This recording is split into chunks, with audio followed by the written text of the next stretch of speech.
మైక ద్వాదశ రాశుల వారందరూ కూడా పాటించడానికి వీలుగా ఉన్నటువంటి పరిహారం తెలియజేస్తారా?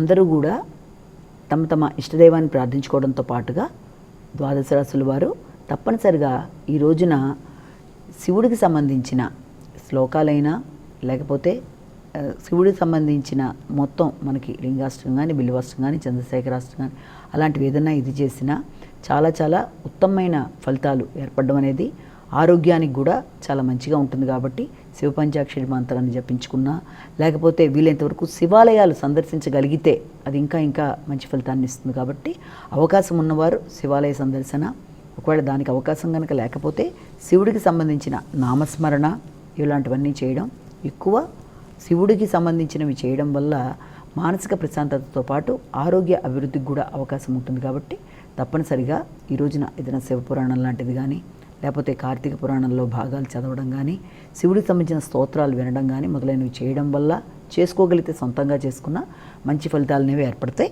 అలాగే దాంతోపాటుగా అందరూ ఇదంతా ఇప్పటిదాకా మనం చెప్పుకున్న రాశిఫలాలు కేవలం తమకే వర్తిస్తాయని భావించుకోకుండా తమ తమ వ్యక్తిగత జాతకాలతో కలిపి అనుసంధానపరుచుకొని చూసుకుంటూ ముందుకు వెళ్ళినట్లయితే అది అన్ని విధాలుగా కూడా బాగుంటుందని ఒకటి గుర్తుంచుకోవాలి. ఏదైనా మీ యొక్క వ్యక్తిగత జాతకంలో నడుస్తున్న దశాంతర్దశల్లో చిన్న చిన్న సమస్యలు ఎదురవుతున్నా కూడా వాటి తగిన పరిహారాలు పాటించుకుంటూ మీరు ముందుకు వెళ్ళినట్లయితే అన్ని విధాలా కూడా అనుకూలంగా ఉంటుందన్న విషయాన్ని మనం గుర్తుంచుకోవాలి.